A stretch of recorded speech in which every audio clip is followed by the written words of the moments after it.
samyuktam nityam dhyayanti yoginaha kamadam mokshadam chaiva Om Karaya Namo Namaha.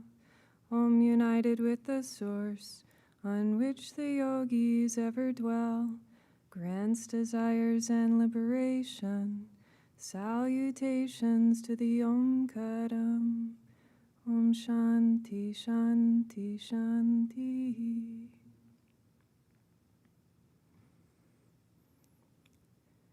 Hari Om. Welcome to Satsang, everyone. My name is Sister Vani. What a wonderful group gathered here this evening. Welcome to those who are returning and to those who are here for the first time. We hope you've enjoyed the weekend so far. And for those who are used to our regular Satsang evening program, you may be a little confused. We normally begin with half an hour of Kirtan, followed by the remainder of the program. But we have a special guest this weekend. He will be our Kirtanist and speaker, so the order of events has been adjusted a little. We'll close this evening's program with the Kirtan offering and his wonderful talk. So we'll begin by honoring the spiritual presence of Sri Swami Satchidananda, his teacher, Swami Shivananda, and all of the saints and sages, and we invite them to bless us with their wonderful presence during the program this evening. So if everyone would like to stand, we will recite the prayers for world peace, which are on the front side of the yellow sheets, if you would like to follow along. Auspiciousness be unto all. Perfect peace be unto all. Prosperity be unto all. Prosperity be unto all. Happiness be unto all. Perfect health be unto all. May all see good in everyone. May all be free from suffering. You may be seated. Thank you.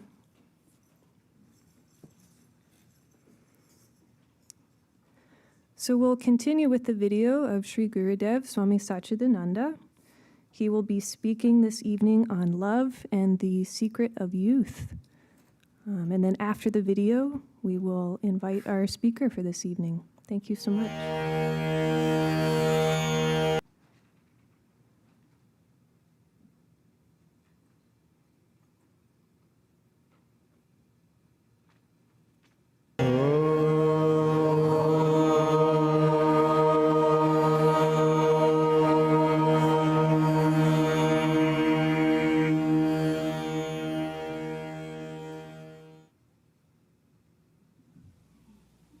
I think several years back somebody asked me, an interviewer,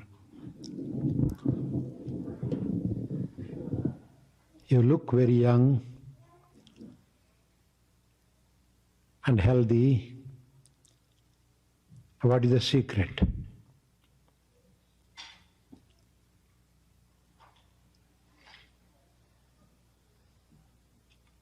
My answer was that I'm always bathed in love. It is the love that I receive from you all. Not because I'm a great Hatha yogi. I don't even have time much to practice Hatha yoga nowadays. Or any other spiritual sadhana that you are all practicing.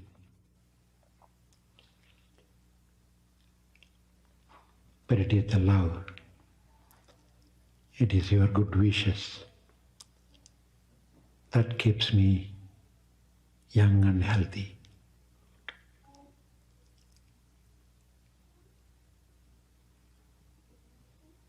Sometimes people say you are as young as you feel, right?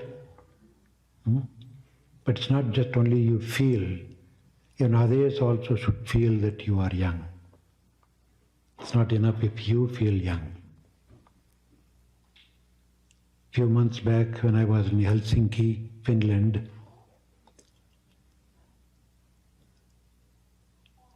Premananda arranged for a Swedish massage. And I went there, and the young man came, and he started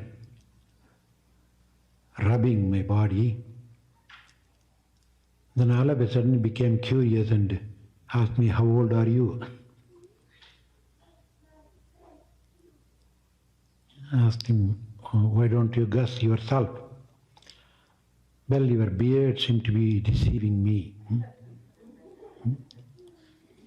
"Yes, okay, forget about the beard, just tell me your guess." And he said, "You are anywhere between 45 and 50.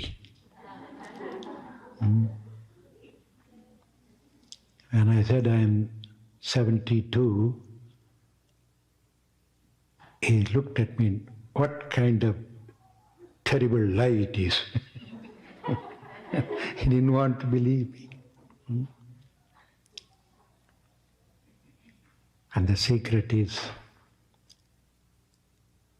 the love that I get from every one of you. And not only from people, from animals, from plants. If we can organize our life like that, just sit, close your eyes, and think for a minute. Will the whole world love me?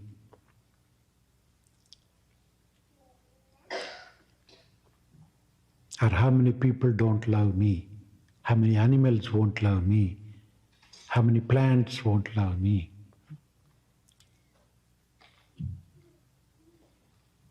Then you know yourself. How healthy you will be and how happy you will be.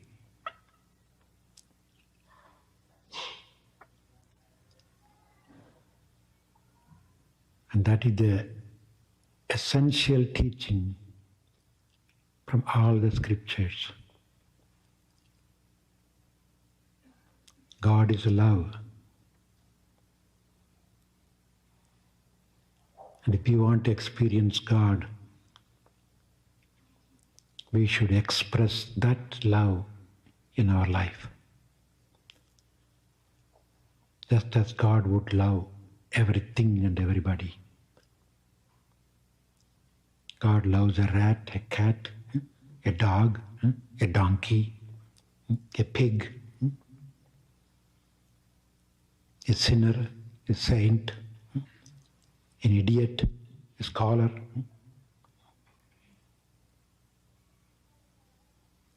The most beautiful, the most ugly, a good dancer, the one who won't even know how to walk. No matter what you are, how you are, you see that unconditional love from God. God never said, if only you do this, if only you are like that. No.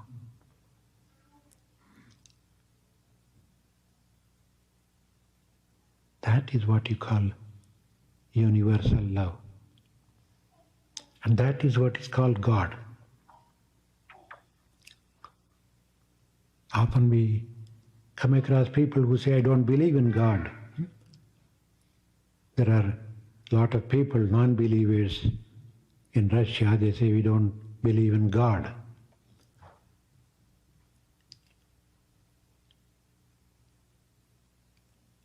It's unfortunate that they don't know what God is. They think God is something or somebody.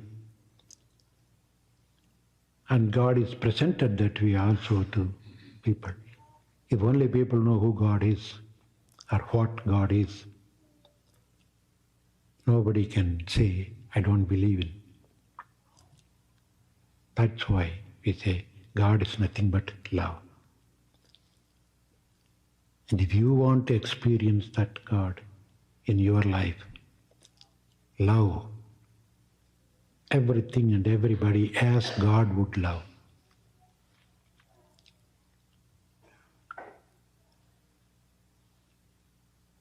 Unconditional.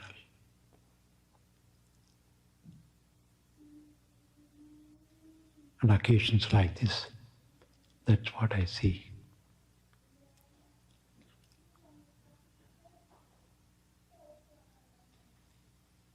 I see that unconditional love from you all. That keeps me alive.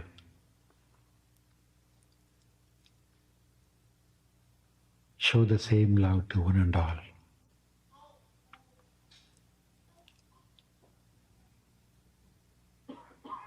Let nothing get harmed, hurt, pained, even by your thought.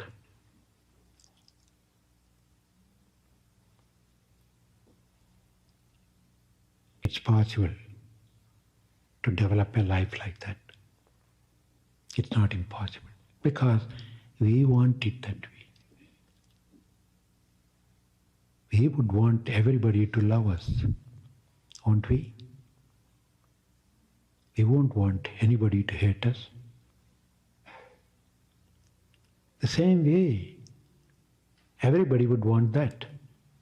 Do unto others as you yourself would want to be done. Spiritual teaching is very simple. All other so-called intricate techniques are simply to make a big issue of it, or sometimes even to commercialize. Where you repeat your mantra or not, where you practice Hatha Yoga or not, where you learn Patanjali Yoga Sutra or not. Who worries about all that? Do you have unconditional love in your life? If you have that, you have everything. Without that, all other practices are simply bottomless bucket. It simply pours and goes.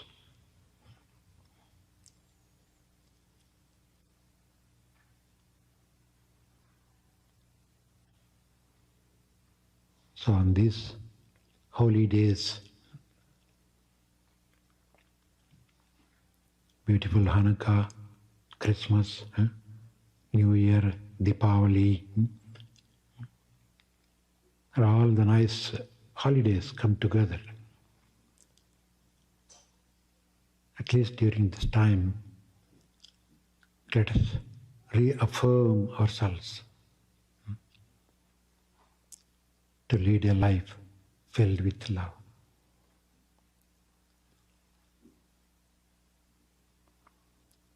That will take care of everything else. Because the person who really loves everything and everybody won't even fall sick.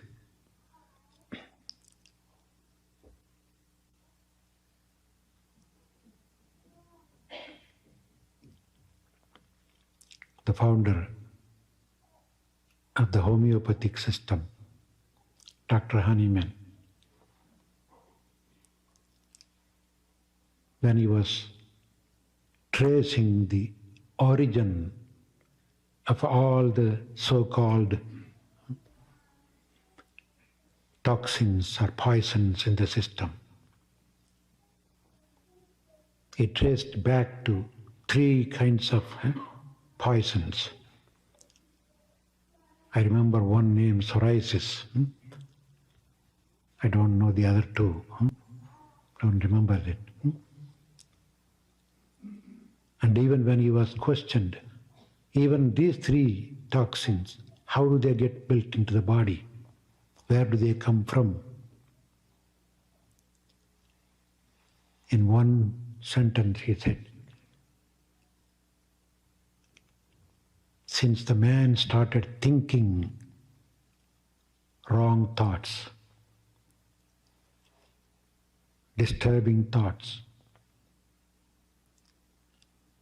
he started accumulating poisons in the system. Yes.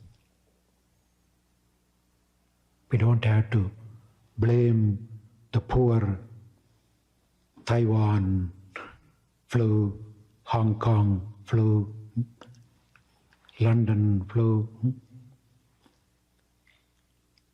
We blame unseen viruses from other countries all over. You don't have to blame anybody. Blame yourself. You have lost your immunity by wrong thoughts, by disturbing thoughts, because wrong thoughts do disturb the mind. What is right and what is wrong? Anything that would disturb your mind is wrong. In the same way, anything that would disturb others' mind by your thought, word and deed is wrong.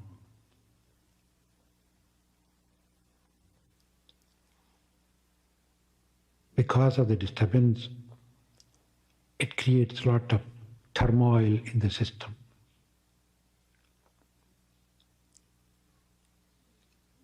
The balanced condition of the body gets disturbed.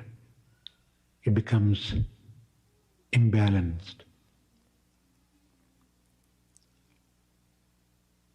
So you see how important it is to develop thoughts that would not disturb any mind.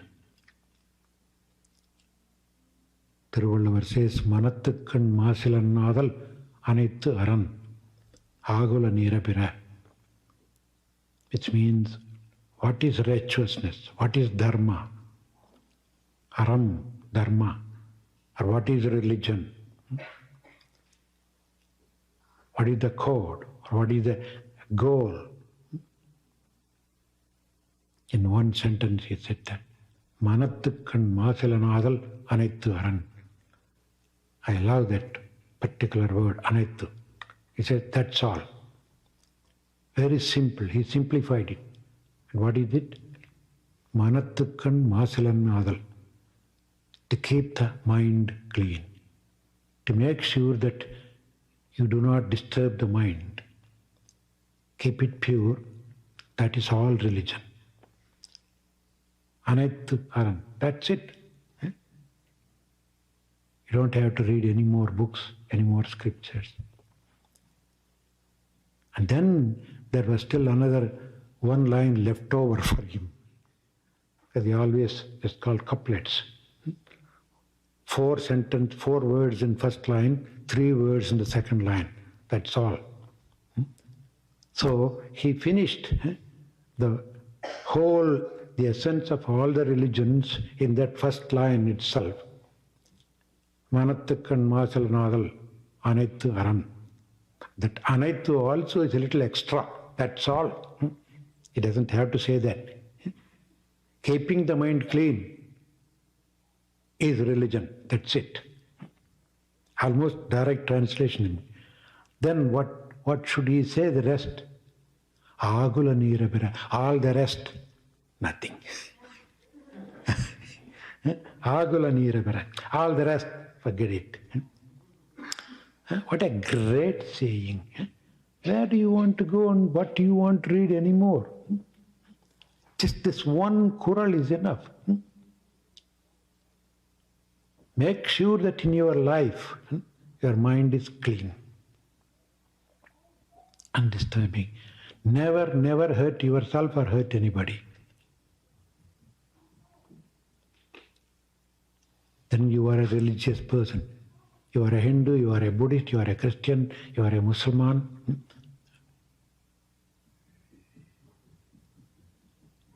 Or you are a theist or an atheist, doesn't matter. Any label you want to put, keep the label. Yes, to be religious is very simple. And if I just say this in one word, you all go away, you won't come again. So you say, practice a little asana, practice a little pranayama. I'll teach you every day a little asana. 1 week for Bhujangasana, 1 week for Sarvangasana. That's all commercial. It's okay, we have to take care of our stomach now. Yeah.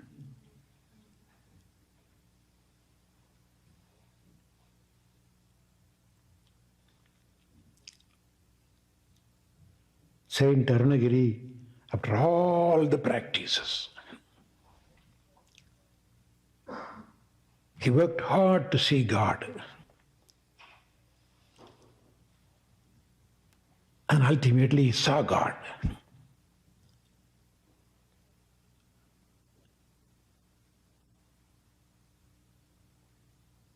And he asked God, God, what should I do now?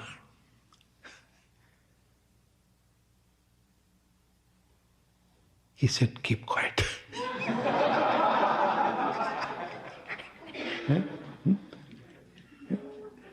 செம்மான் மகளைத் திருடன் திருடன் பெம்மான் முருகன் பிறவான் இரவான் சும்மா இரு சொல்லற என்றலுமே அம்மா பொருளொன்று மறிந்தலனே. He himself says that I went in search of him, worked so hard, all the pilgrimages, everything. Ultimately I saw him. I said, is there a message to me, sir? And he said, keep quiet, shut your mouth. Summa iru, keep quiet. Sollara, don't talk.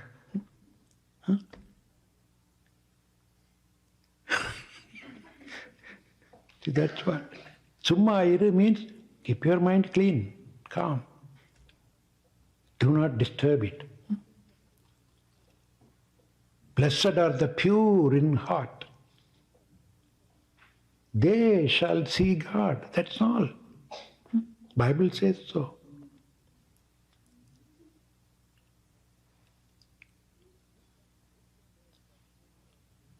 And who can say you are clean or not?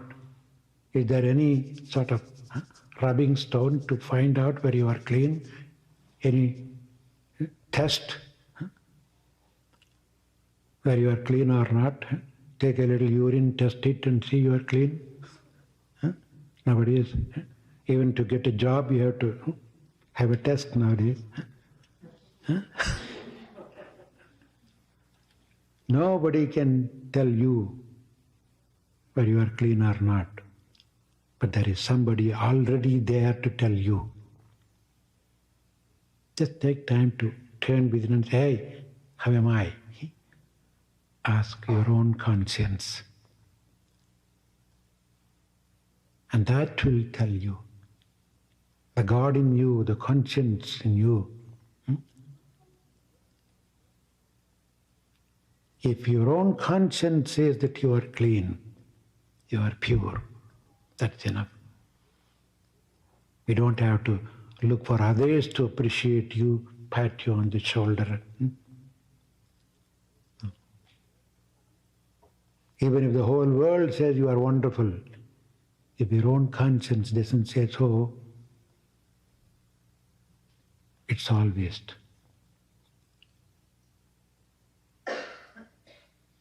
So take a little time to look within. Ask your own self, how am I? Like going and standing in front of the mirror. How do I look? Yeah. Before you do any other makeup, you have to make up your mind to go and stand in front of the mirror. Likewise, there is a mirror in you, built-in mirror, your own self. Stand in front, naked. Don't cover up. Let that mirror show all your beauty, spots and ugliness. Correct it. Then you will become dear to God.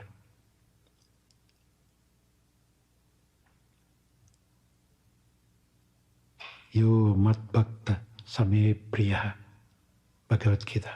He is the most dear to me. So let us learn to live that kind of life. Let's work hard towards that.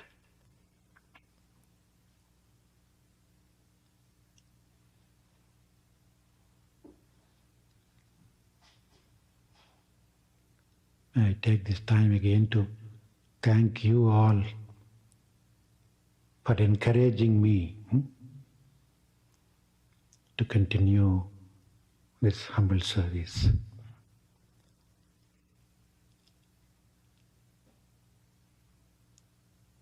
God bless you. Peace be with you. Om Shanti.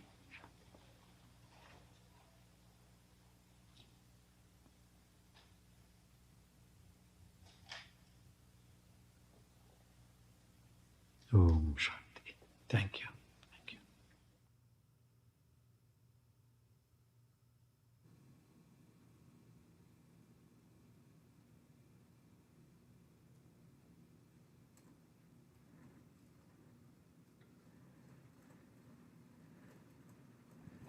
Are you going to say it, Swami Hamsananda?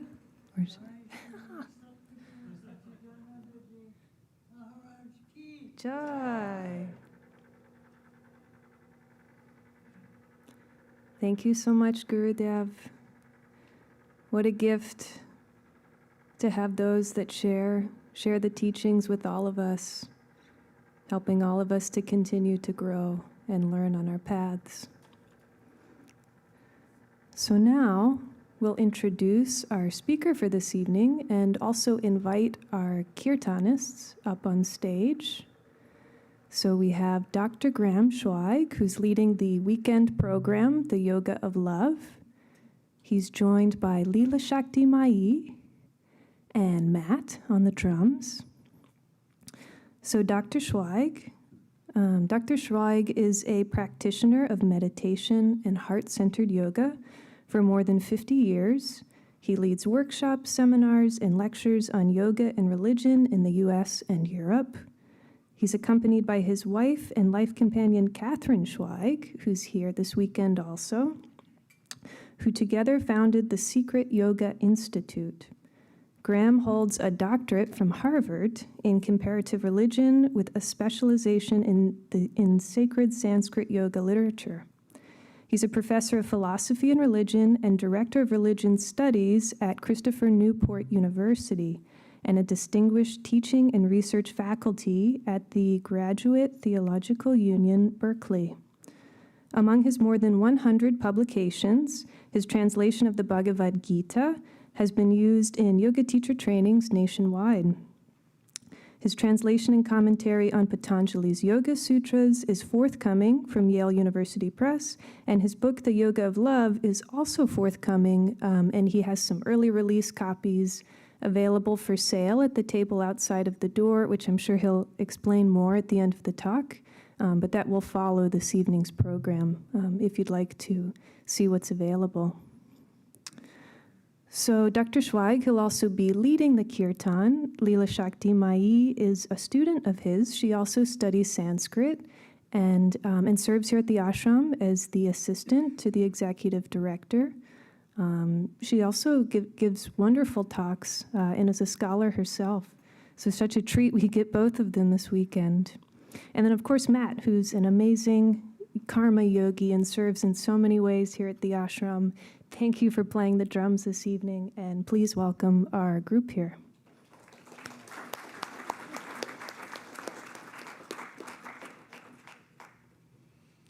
Hari Om.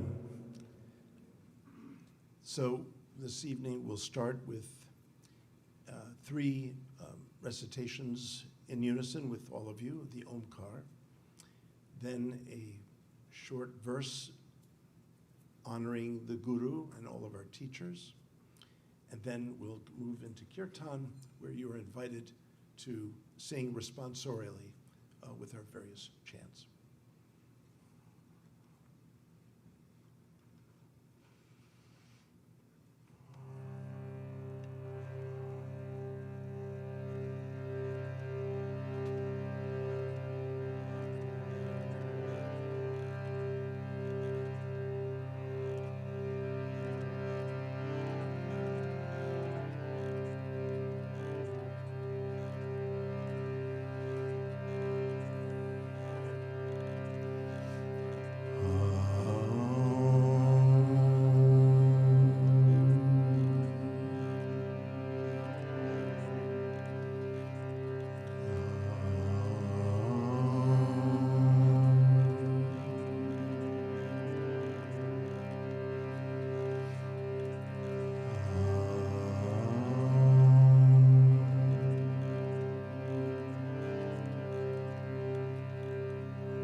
Jnanatimirandasya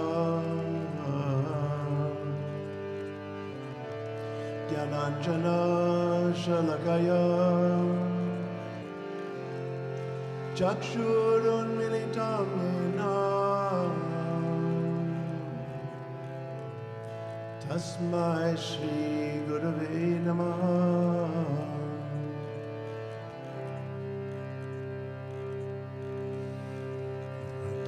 Jnanatimirandasya Dhyananjana Shalakaya Chakshurunmilitam Yena Tasmai Shri Gurave Namaha.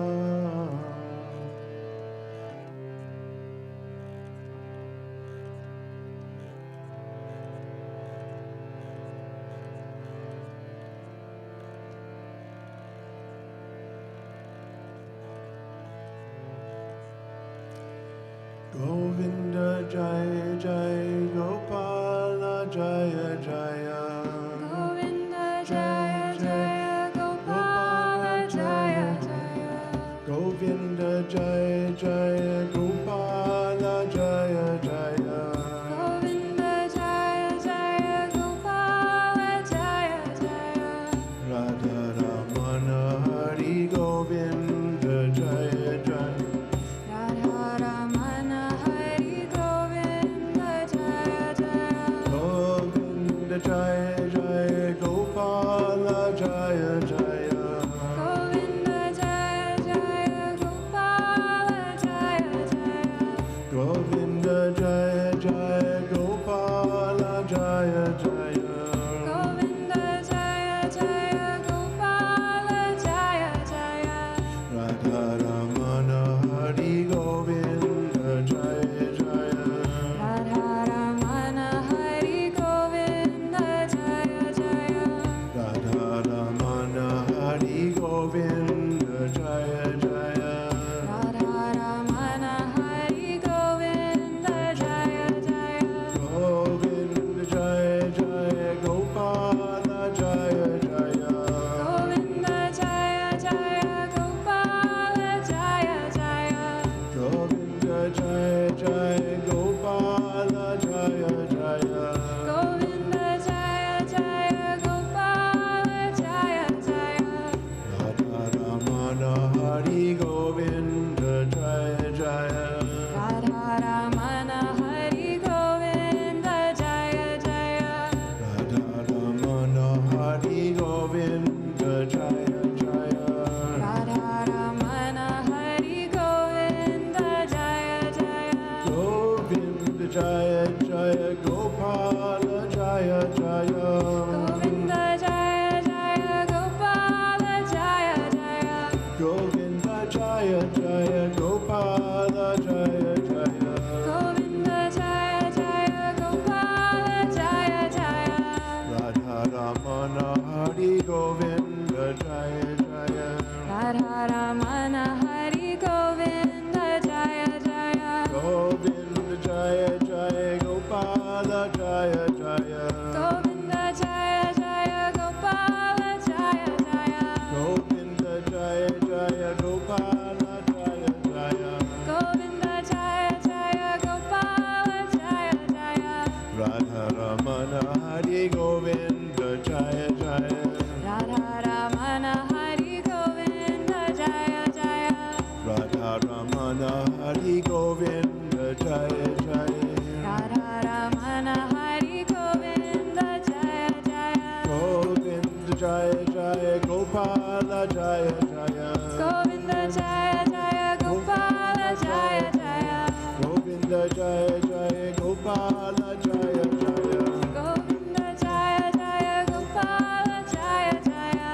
Radha Ramana Hari Govinda Jaya Jaya Radha Ramana Hari Govinda Jaya Jaya. Radha Ramana Hari Govinda Jaya Jaya Radha Ramana Hari Govinda Jaya Jaya.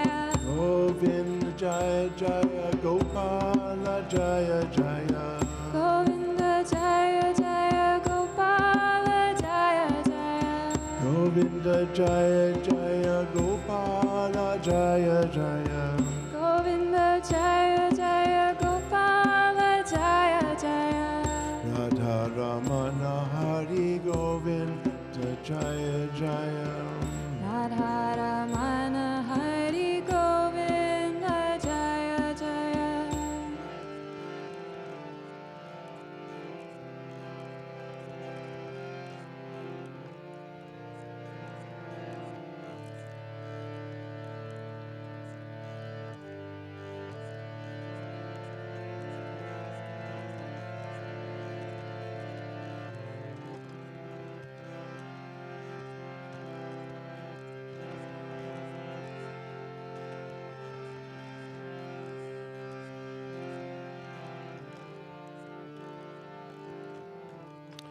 Jai Bhagavan Bhagavan Jai Bhagavan Bhagavan Jai Bhagavan Jaya Bhagavan Jai Bhagavan Jai Bhagavan Jai Bhagavan Jaya Bhagavan Jai Bhagavan Jai Bhagavan Jai Bhagavan Jaya Bhagavan Jai Bhagavan Jai Bhagavan Jai Bhagavan Jaya Bhagavan Jai Bhagavan Jai Bhagavan Jai Bhagavan Jaya Bhagavan Jai Bhagavan Jai Bhagavan Jai Bhagavan Jaya Bhagavan Jai Bhagavan Jai Bhagavan Jai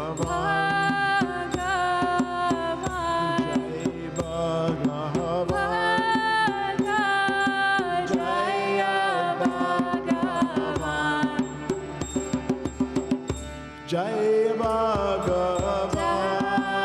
Bhagavan Jai Bhagavan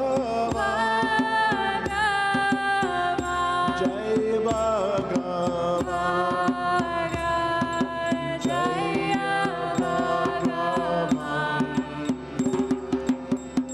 Jaya Bhagavan Jai Bhagavan Jai Bhagavan Jai Bhagavan Jaya Bhagavan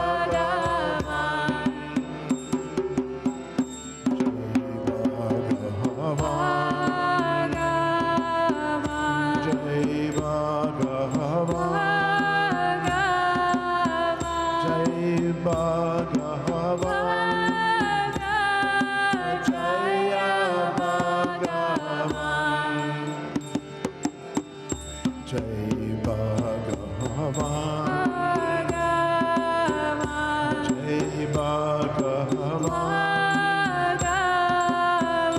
Jai Bhagavan Jaya Bhagavan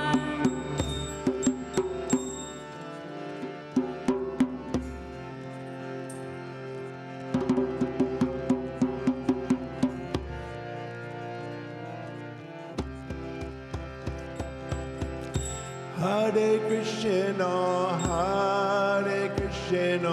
Krishna Krishna, Hare Hare, Hare Rama,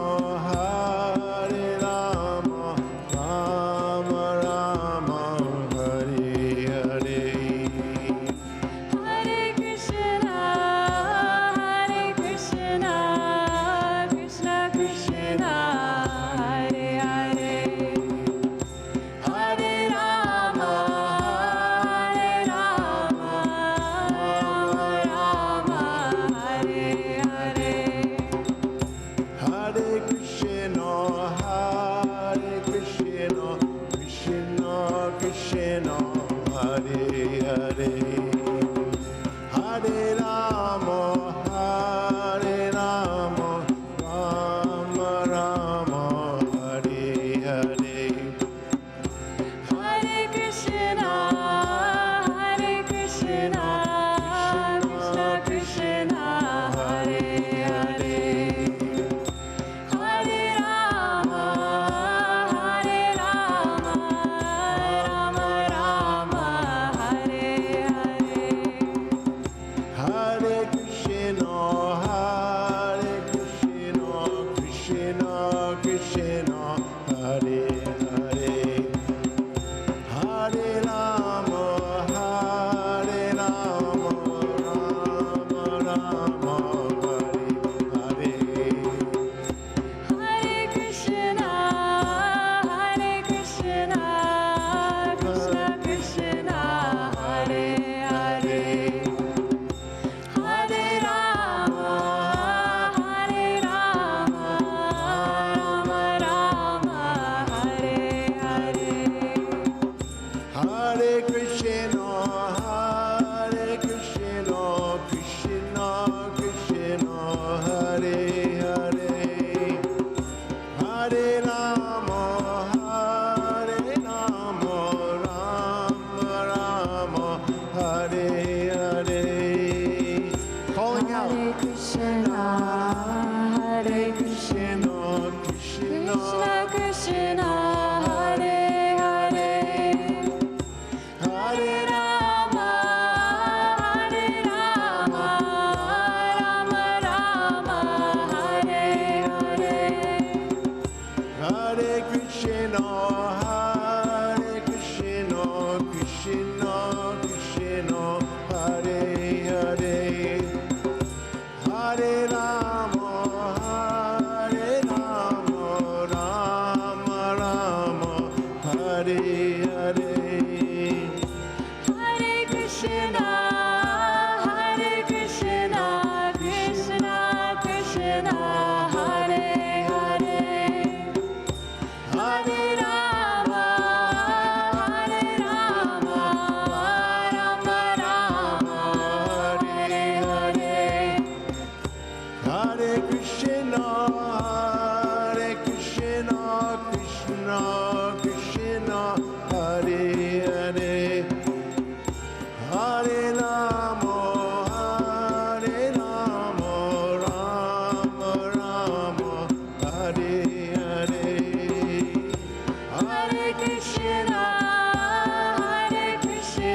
Krishna Krishna, Hare Hare, Hare Rama, Rama Rama, Hare Hare. Hare Krishna, Krishna Krishna, Hare Hare, Hare Rama, Rama Rama, Hare Hare. Hare Krishna, Krishna Krishna, Hare Hare, Hare Rama, Rama Rama, Hare Hare. Hare Krishna, Krishna Krishna, Hare Hare, Hare Rama, Rama Rama,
Shanti, Shanti, Shanti. Thank you. Now we go. I'll keep this up here. So. Okay, thanks.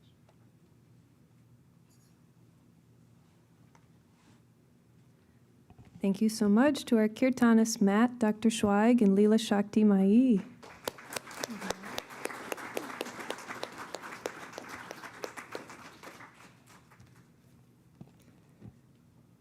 It'll take just a moment to reset the stage. So I think we'll have a few announcements while we're waiting. So next weekend, the program will be with Naren Schreiner. Some of you may have heard of him. He's a wonderful Kirtan artist. So he'll be leading the weekend program and also performing at Satsang. So if you're not able to make it in person, you can always join on the live stream. So there's vimeo.com/Yogaville or on the Satchidananda Ashram Yogaville webpage. So feel free to still tune in, even if you can't be here live. So also, I think as we mentioned, are you all going to talk about the books that are outside? Okay, perfect. So in just a moment, when the stage is cleared, we will have Dr. Schweig come up. Would you like us to move the podium out of the way before you come up? Okay. And while we're waiting, if you'd like to take a stretch break for just a moment, then we'll have the talk with Dr. Schweig and end with an offering of light, the Arati for the evening.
Good evening, Hari Om.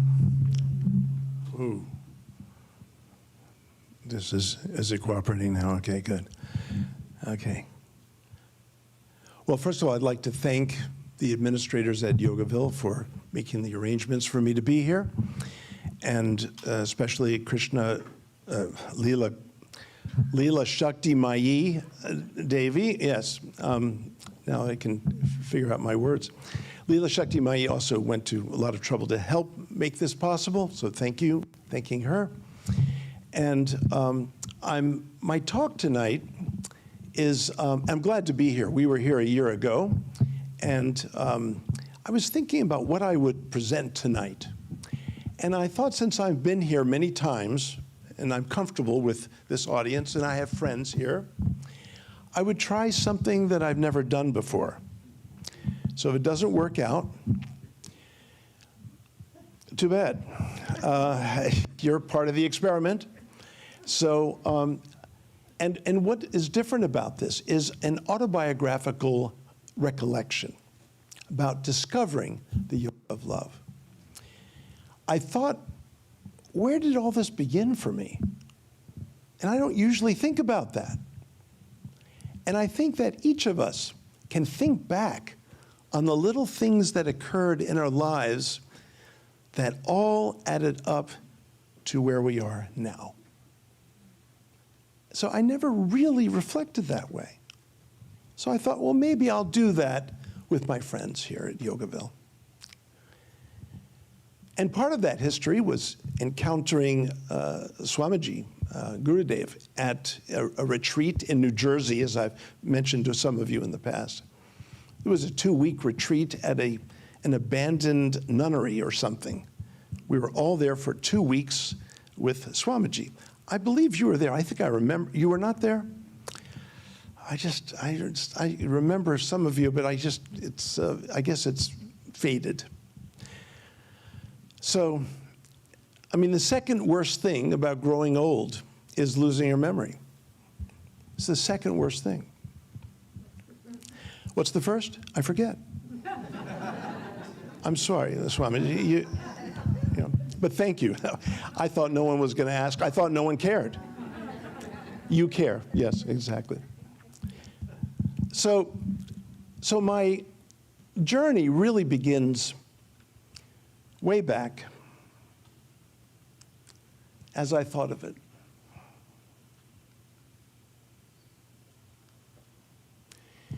Everything in the past has led up to the writing of this book that, frankly, is not even released yet. It's just that Oxford University Press was easily coerced by me to send me a bulk amount before the book is officially released on August 15th. August 5th.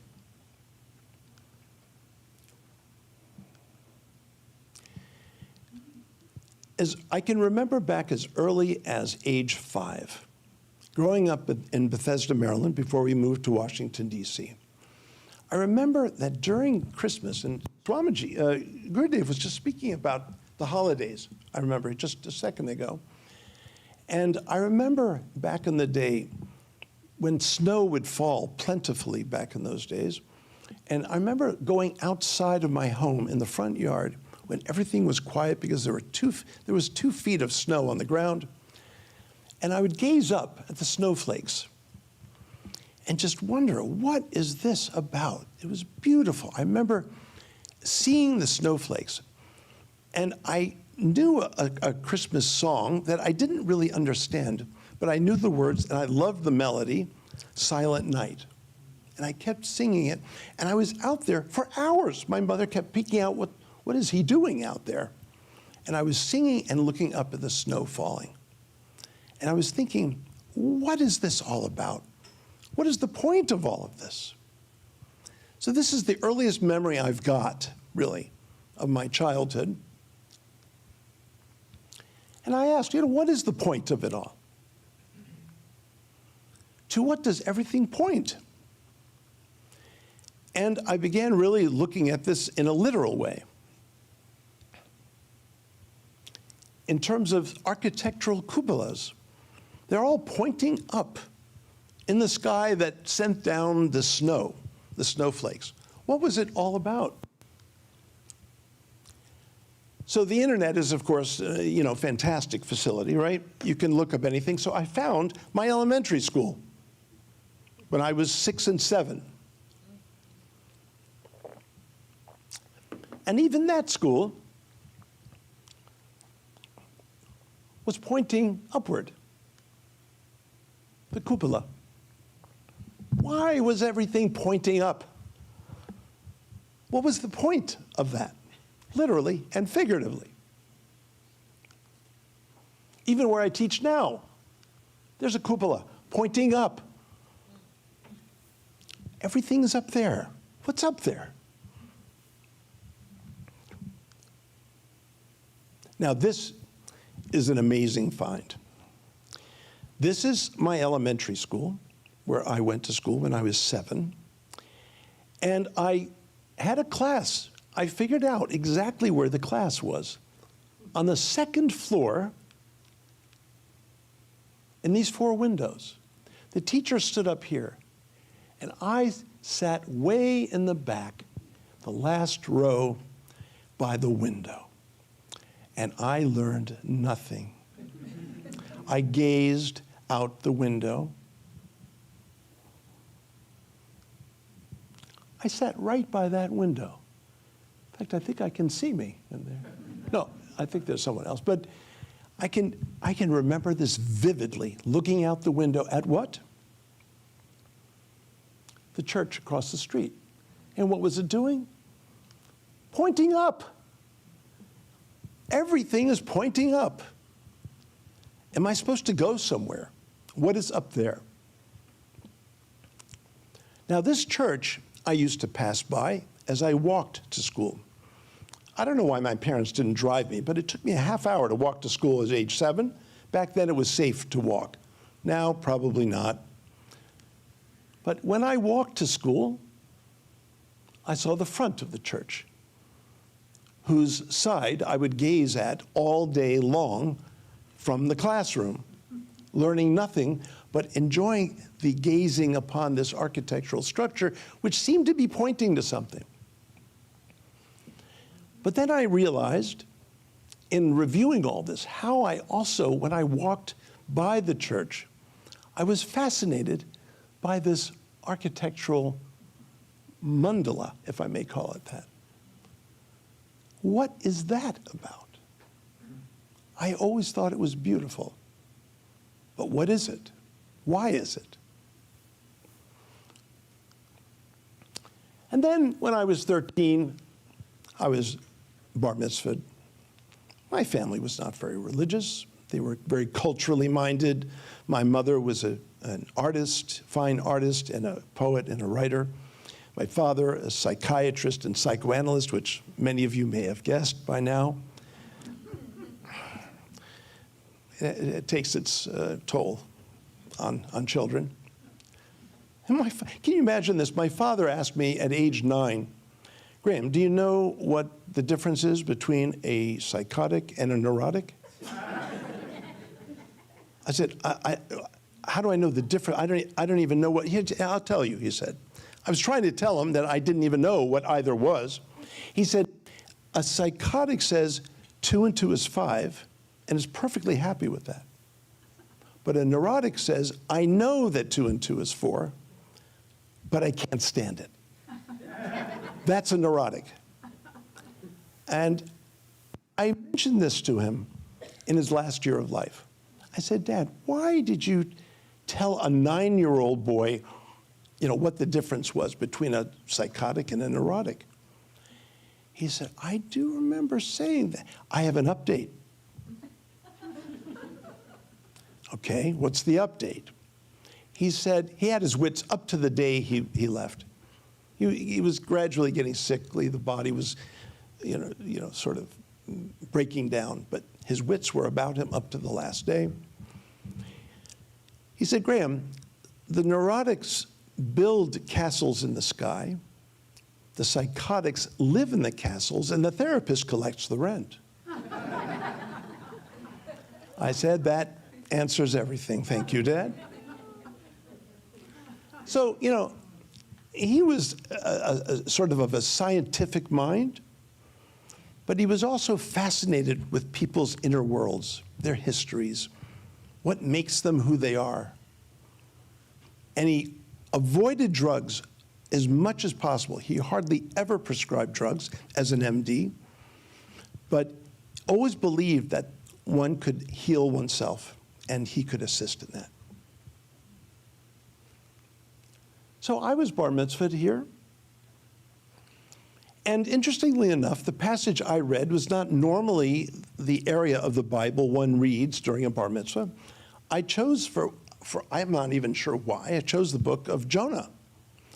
And if you recall, Jonah was told by God to go to Nineveh to tell everyone that they are that they're sinful and they should repent, and that they should, be obedient to God.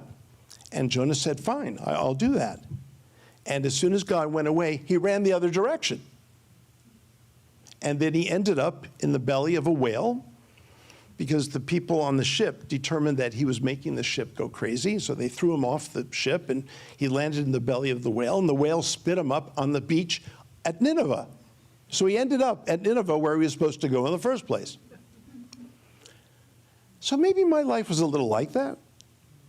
Maybe I sort of kind of went, in a different direction, but ended up being where I should be.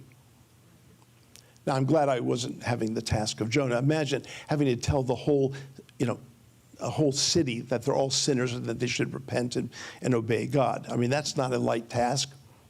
First of all, no one would believe. How would you prove it? So I don't blame. Testing. Jeremy, you playing around with me here? You think this is going to make us one? You have to get back there? You got to get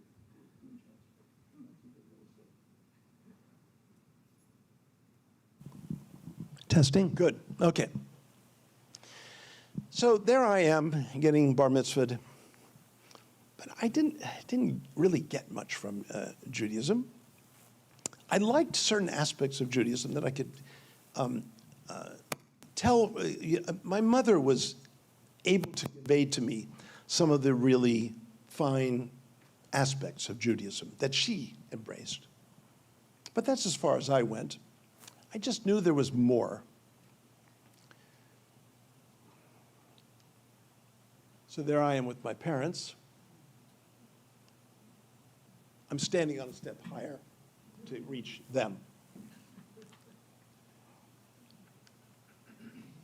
Even my junior high school, look at that, had one of these cupolas pointing up. What is going on here?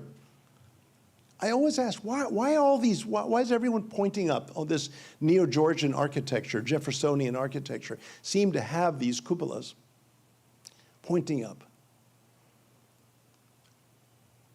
So encountering many translations of the Bhagavad Gita. So I was not doing particularly well in junior high school. I got A's in some subjects and F's in other subjects. My parents could not understand me. How is it you get A's in these and F's in those? So they sent me to a private school. The headmaster of the private school was very nice to me, and I was sitting there with my parents. He said, well, now that you've been accepted, why don't you join me in my summer class? And I said, fine. I looked at my parents. Is that okay? Yes. What is it on? What's the subject? He said, linguistics. I looked at my parents to see if they knew what it was. And they didn't seem real solid on what linguistics was. And a lot of people don't know what linguistics is. So I learned the hard way. I went to class, and I learned that it's about the nature, the history, and structure of languages. So we're over in the Middle East. We're learning about Hittite and Hebrew and Arabic and all these languages. And I'm like, I don't know if this is good for me. I don't know. Then he went over to South Asia and started talking about Sanskrit. And for some inexplicable reason, my ears perked. I suddenly was glued to the board. And he started talking about the Vedas and talking about ancient yoga texts. And I said, this is, I had an awakening. Something happened. Now, ever since that happened, I would take we were living in Washington, D.C. I would take the L4 bus down to Georgetown and go to a bookstore called Yes! Exclamation mark. You know the store, okay? Well, I used to sit there every Saturday on the floor in the section on, Eastern wisdom. And I sat there all day long reading books on Indian philosophy and yoga. At the end of the day, I had enough allowance to at least buy a book. And that's where my journey began at age 13. I started going to yoga centers and practicing yoga. People looked at me. I was a little young. And, things were a little chaotic back in the 60s. But I collected Bhagavad Gitas of all kinds. This is just a fraction of them. I had about 20 others. And I wondered, why were the translations all so different in many ways? I wondered this. What is Sanskrit about? Became very curious. So the challenging narrative of the Bhagavad Gita, no matter what version I read, it was clearly there was a war. It opens up to a war, a battlefield. Here I was going into yoga to escape from the wars of the world, and here I'm opening up the Bhagavad Gita and I'm entering a battlefield. What's going on here? Am I supposed to go fight somewhere? It was bewildering to me. Yes, it's a battlefield on which Krishna and Arjuna are deliberating right before the battle is to commence. Meanwhile, there were marches everywhere to end the Vietnam War. So I'm entering a battle in the Bhagavad Gita, and they're trying to end the war in Vietnam. What's going on here? So on what was I to focus at the time? Vietnam or Harinam?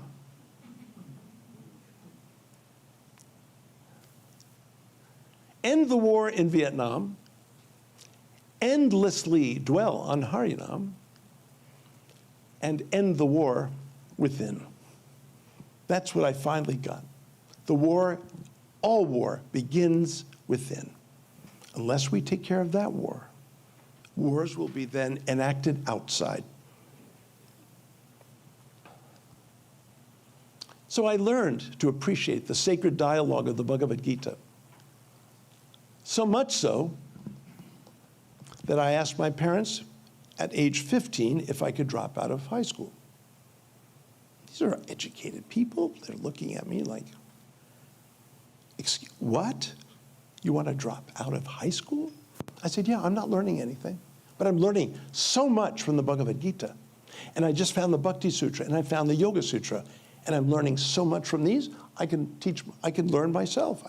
I don't need this high school. So they reluctantly, they've always believed in me. They said, well, what about college? I said, if college is supposed to happen, it will happen. And boy, it did happen. I haven't been able to leave college ever since. I'm still in college. But that's another story. Everything changed after my first trip to India, dropping out and moving within. So I did get into college. And that's a story which we won't have time for, but I created a way to get into Johns Hopkins. And I was there for 3 years. So I was there a year earlier than my peers. And after the third year, when I was 18, in the summer I turned 19, but when I was 18, I went to India for the first time with 5 other friends. My passport photo looks like this. Yeah, that is me. I know it's hard. Let's move on quickly here. A little embarrassing, but look, I'm with family here. I told you this is an experiment, okay? Okay, Swamini, you're working with me, right? Okay, good, yeah.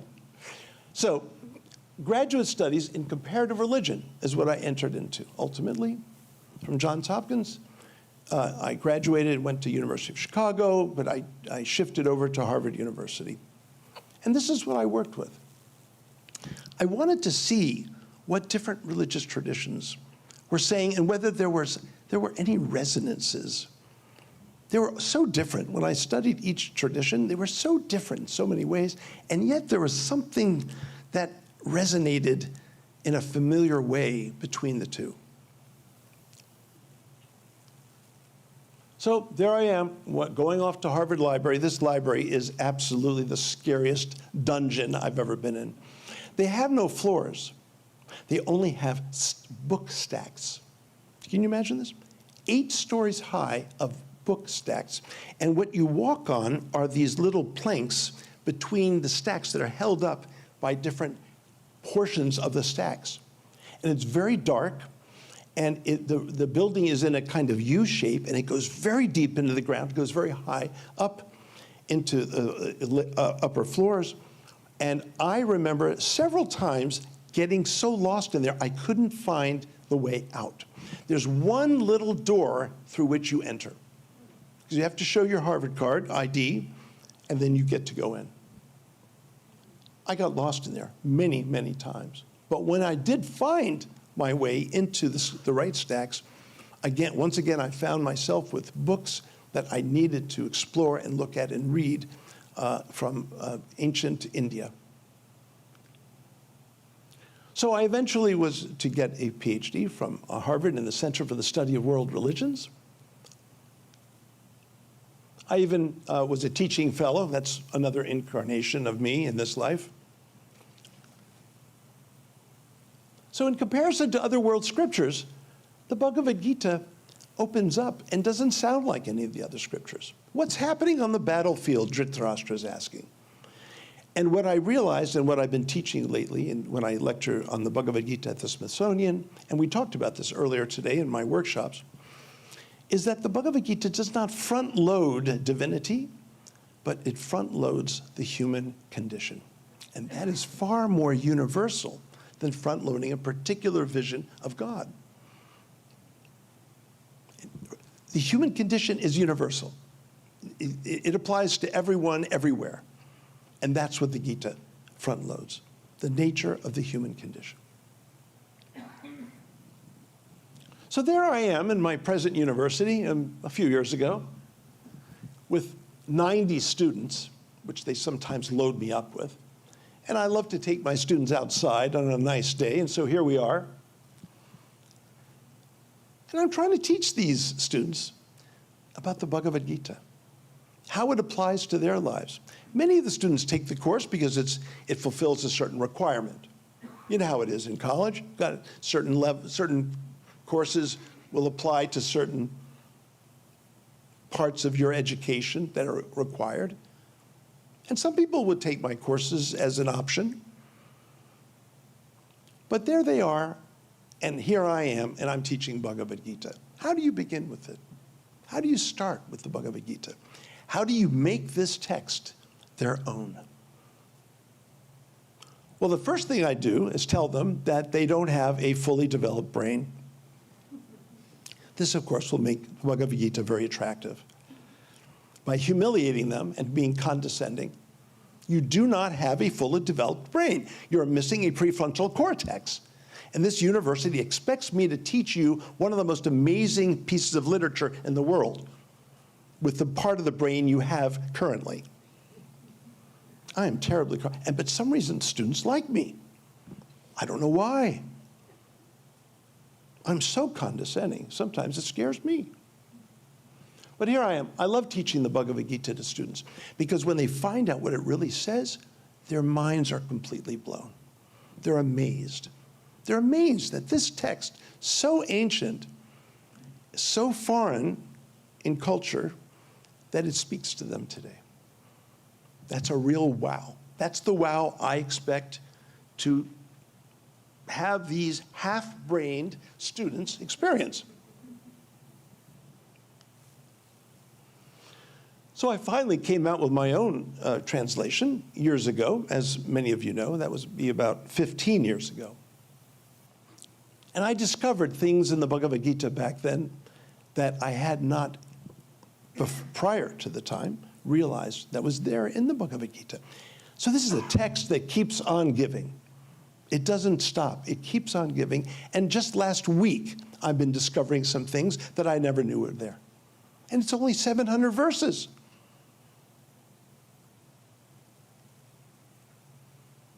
I discovered that there's a transcendent realm that we must enter above the world's bittersweet experiences. There's a whole transcendent realm represented by this outer arch, and there's a secret teaching that is represented through this door, through the arch. And this is what I tried to show the students, the secret teachings of the Bhagavad Gita. And it ultimately ends up saying what Gurudev said on this film we just saw. God is love. That's where it ends up.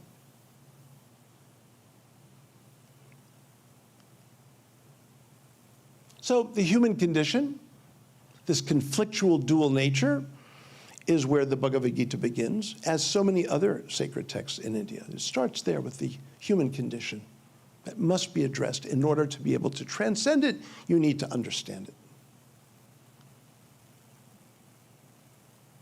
On the field of Dharma, on the field of Kuru, assembled together, desiring to fight, were my armies and indeed those of the sons of Pandu. How did they act, O Sanjaya? So, traditionally, the Bhagavad Gita has 18 chapters, and traditionally, it's sort of commonly accepted that the first 6 chapters are speaking about karma yoga, the second, bhakti yoga, and the third, jnana yoga. But really, that's a bit simplistic because each of these are woven, karma, jnana, and bhakti are woven all the way through the text of the Gita. Because human beings are interactive, cognitive, and affective beings. We all act, we all think, and we all feel. So you really can't separate those. Even though one might emphasize one over the other in many ways at different times. The Gita, to be a whole person, one has to move to the core, very core of one's being, where there's the seat of love, as Gurudev was just saying on the film. And everything proceeds from there. So the Gita's narrative and the Gita's philosophy both must be taken together. I've seen people go into the Gita buffet style. I like this part about action, about karma. And I like this other section about buddhi yoga. And so it can become a little bit of a smorgasbord. I like this part of the Gita, I'm going to drop this part of the Gita. I like that part of the Gita, I'm going to not pay much attention to this part of the Gita. I've seen people do this. Even Shankaracharya ignores the first whole chapter of the Gita. No comments on those verses. He doesn't want to acknowledge that there's suffering in the world. For him, it's totally delusional. But there is suffering in the world. There's something real about it. Yes, it's temporary and it's illusory, but I don't think it's delusional. I think that it's something we have to address. Gurudev addressed it with the lotus. He set up the lotus so all religious traditions could come together. And this is an unusual feat of any teacher in the 20th century. To have a place where diverse traditions can come together and dialogue and feel the presence, the loving presence of other traditions. A remarkable achievement. I don't think the world's appreciated it yet. We're going to have to do more about that. So Dharma Kshetra, on the field of our true nature, on the field of our conditioned nature, they come together in conflict. But yoga is to bring these two fields together in perfect harmony. So the very first verse delivers the nature of the conditioned self. So I came to know the Bhagavad Gita as such a powerful, powerful text that keeps on giving to this day for me after many decades. For the divine, there is a yoga because of the divine forms, a divine fullness of, or plenitude. And yet there is a sense of incompleteness or viyoga. For the human, within the conditioned sphere, there is an incompleteness, a state of disintegration, a state of discontentedness and inner conflict. And it is through various forms of yoga that humans can find greater wholeness and ultimately the perfect love and connectedness to all reality. The Gita tells us that the divine embraces us as infinitesimal portions, bhaktas, of reality, as well as all beings and all parts of reality, through his several divine manifestations. This is Bhagavat yoga. Humans have a yoga, but the Bhagavat has a yoga. The divinity has yoga. The Gita also tells us that we as humans have yet to return this divine embrace. while we are in a conditioned state. This is bhakti viyoga, or the disunion of the infinitesimal portion of the divine. Thus, there is within the divine fullness of being, within the divine completeness and plenitude, a divine yearning, a longing, a desire on the part of divinity for our love. Everything else is controlled and owned by the divine reality. The only thing that the divine reality cannot control is our hearts. This is the only thing we can offer. I remember when my son was 5, he learned it was my birthday that day. He went into my study, stole some paper, stole my pen, wrote a birthday card, and he gave it to me. What kind of gift is that? But it was the love. He was a thief. He stole my paper, he stole my pen. That's called thievery. But the love that came with that was the gift.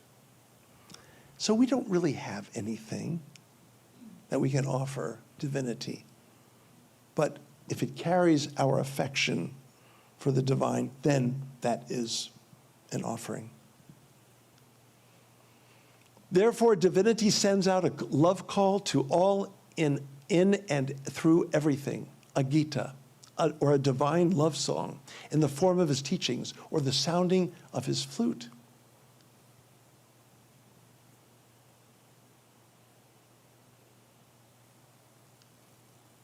Therefore, I did that already. Okay, let's move on. Such a divine song is a song of love and longing. In effect, says to us, come to me, ever beckoning us to turn to him, to come back to him, to return his embrace, to know love, and to act from the heart. I've counted no fewer than 22 times in the Bhagavad Gita where Krishna is preoccupied in his teachings to Arjuna about coming to him, souls coming to him. If you got a text message from a friend that said, please come over, oh, that's nice. And then you got a second one, please come over. I mean, I really mean it, come over. Okay. A third text, please come over to my house. My gosh, it's pretty insistent. Well, 22 times? I think he really means it. So finally, let's go back to my preoccupation with this church. What's going on here? What is this mandala? I've been exploring the idea of the rasa mandala in this new book, The Yoga of Love. So I thought, where did I first encounter a mandala? On the face of the front face of a church.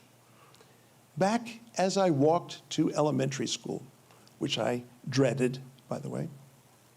In fact, my most terrifying year of school was second grade. That's why I sat in the back. This teacher terrified me.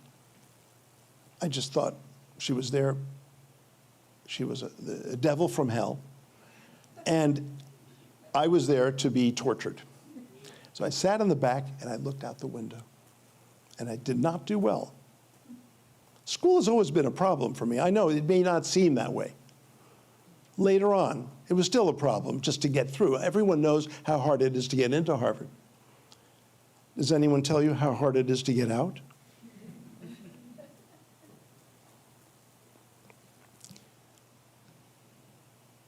So let's look at this.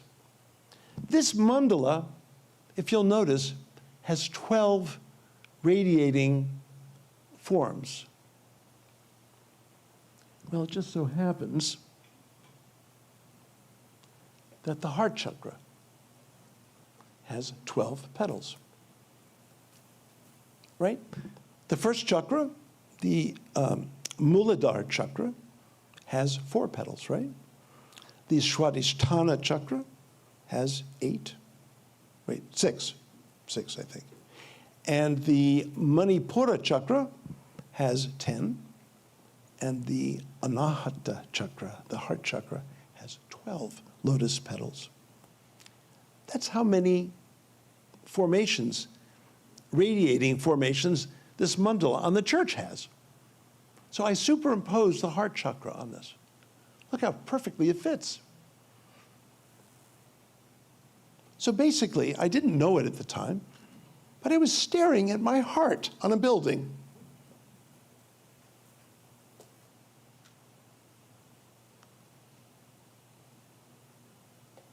There, you can see it a little bit more. What else can we say about this? The Ras Mandala has 12 couples, all the Krishnas and the Vrajagopikas, in the great dance of divine love. There are also 12 in that mandala, the great dance, the eternal dance. There we have it.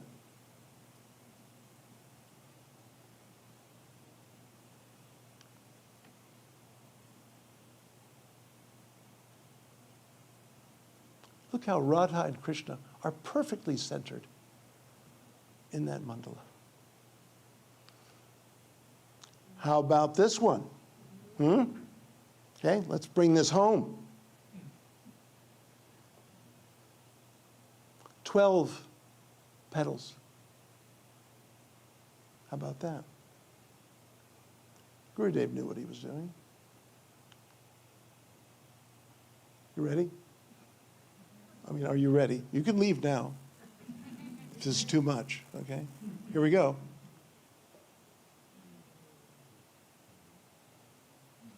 Look how the whole thing fits.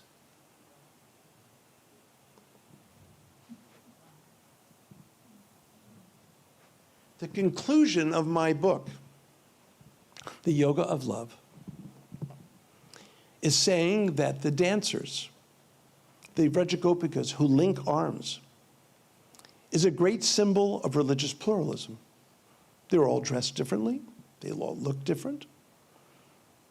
It was only when they linked arms at the humanity level, the level of humanity, only in that expression of inclusivity would divinity then come to each one of them exclusively. And this, I believe, is Gurudev's message with the lotus. Dayananda, do you agree with me? You're still in charge of the lotus? No, they got rid of you. Okay, okay, fine. Okay, well, someone else is in charge of the lotus, right? Okay. So years ago, Swamini was, so that's how I thought she might be. So the conclusion of my book is that the Ras Mandala is a great symbol of religious pluralism that we need today.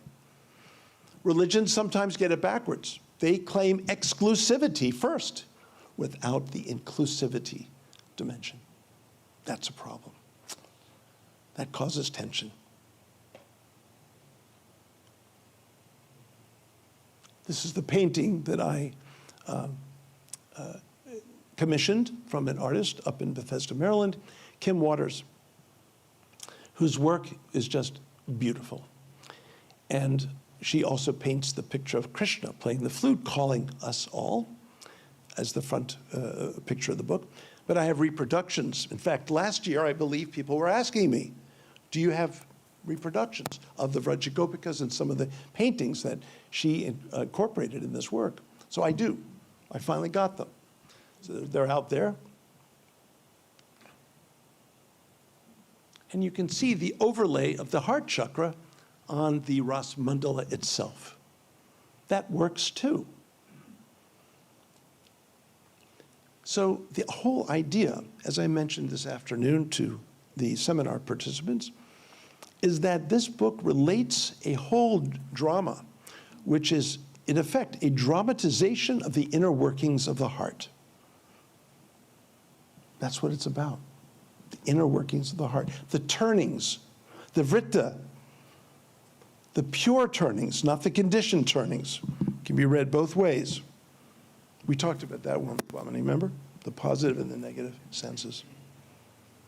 So this is ideal to turn as in chakra, which turns. Vritti means turning, as in a chakra, or as in a circle. as in a mandala.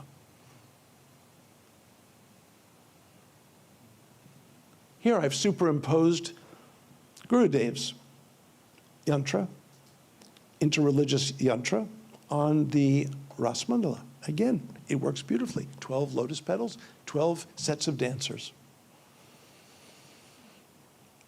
In effect, I believe Gurudev wanted all traditions to dance together, affectionately. I really feel that in the lotus, where I've lectured before. I think on the 25th anniversary. I think, is that when I came? I think it is. And I realized at that time, this is a structure of love. Gurudev was all about that. You heard this on the tape. See? He was all about that. Look. Remember, you're playing it.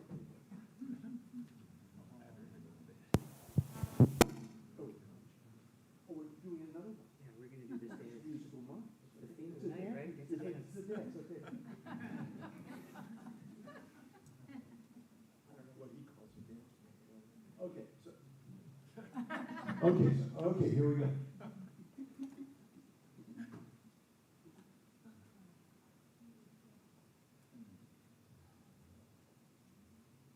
So, finally, just to end, at the Center for the Study of World Religions, where I was a fellow, I was guided to write about the Ras Mandala, the Ras Lila, these 5 exquisite chapters from the Bhagavata Purana, and even my venerable Sanskrit teacher, who, frankly, was not at all spiritually inclined toward the yoga tradition or to the ancient tradition of India, the Vedic tradition. But he said of the 10th book in which these chapters come, in which these chapters are located, he said, this is the most enchanting poem ever written. Now, I don't know how much you know about academics, but we never speak in absolute terms. But he said this. In fact, he wrote it in an introduction to another book. And he knew 10 languages, and he read poetry. He was an expert in poetics, in 10 different Middle Eastern and South Asian languages, which included Tamil, Sanskrit, and I believe Bangla and Hindi. So I was guided by my doctoral mentor to focus on this. I didn't expect to, but again, here the mandala shows up again in my life in the form of a circle dance. So it first came out as a book for Princeton University Press, which is 450 pages, and it's $670. You'd have to empty your bank account to buy it. So later on, I decided to do a revised version of this, expanded in certain ways, but shortened and abridged. So it came out just recently with Oxford. And that's the painting that Kim Waters blesses the front of this book with.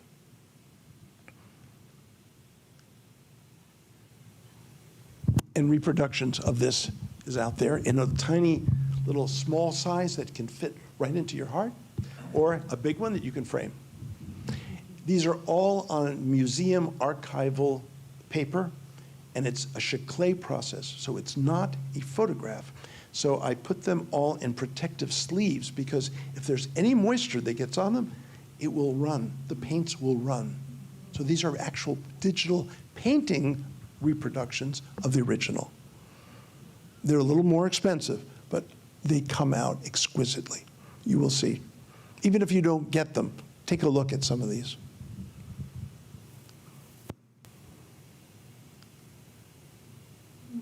Thank you very much. Hari Om.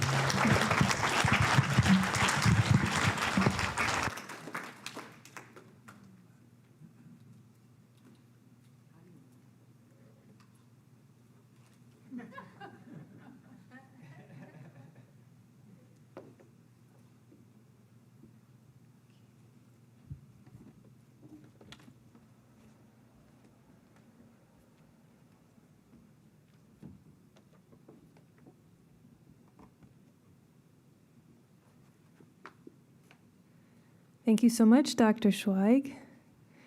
At the end of the afternoon session today, he warned us about his talk this evening. And now we see why. Thank you.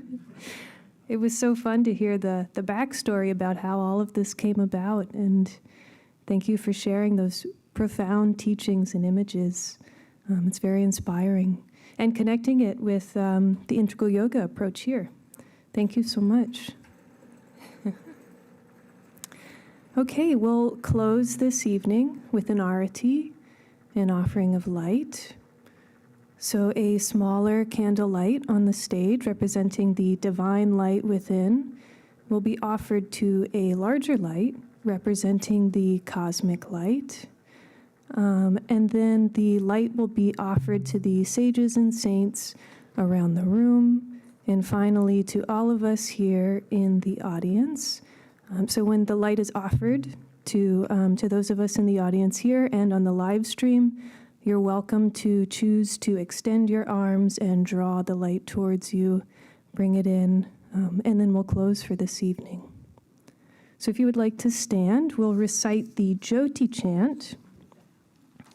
It's on the back side of the sheets here at the bottom. Om Jyoti Jyoti Jyoti Swayam Jyoti Jyoti Jyoti Param Jyoti Jyoti Jyoti Aro Jyoti Jyoti Jyoti Shivam Vama Jyoti Soma Jyoti Vana Jyoti Jnana Jyoti Mahajyoti Yoga Jyoti Vata Jyoti Nara Jyoti Emma Jyoti Vyoma Jyoti Eru Jyoti Viru Jyoti Eka Jyoti Eka Jyoti Eka Jyoti Jyoti Ek. Light, O light of self-effulgence, light, O light of absoluteness, light, O light of gracefulness, light, O light of auspiciousness, light of Shiva, light of moon, light divine, light of wisdom, light of heaven, light of yoga, light of wind, light of sound, light delight, light of water, rising light, vital light, the only light, give us light, O light of light.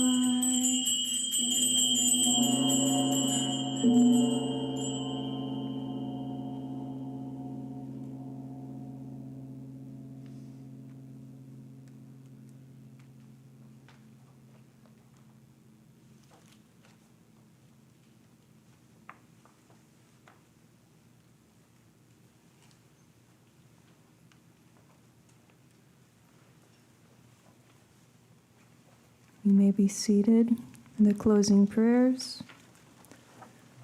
Asatoma satgamaya tamasoma jyotirgamaya mrityormamritam gamaya.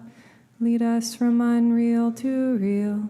Lead us from darkness to the light. Lead us from the fear of death to the knowledge of immortality. Om Sahanao Vavatu, Sahanao Bhunaktu, Sahaviryam Karavavahai, Tejasvinavaditamastu, Ma Vidvishavahai. Om Shanti Shanti Shanti. May God protect us, grant us wisdom's fruit. May we gain energy to know the truth. May our intellects grow clear and bright. May we cherish no ill feeling towards anyone. Om Shanti Shanti Shanti. Loka Samasta Sukhino Bhavantu. May the entire universe be filled with peace and joy, love and light. And may the light of truth overcome all darkness. Victory to that light. Jai Shri Satguru Maharaj Ki. Jai. Have a wonderful evening, everyone. We hope to see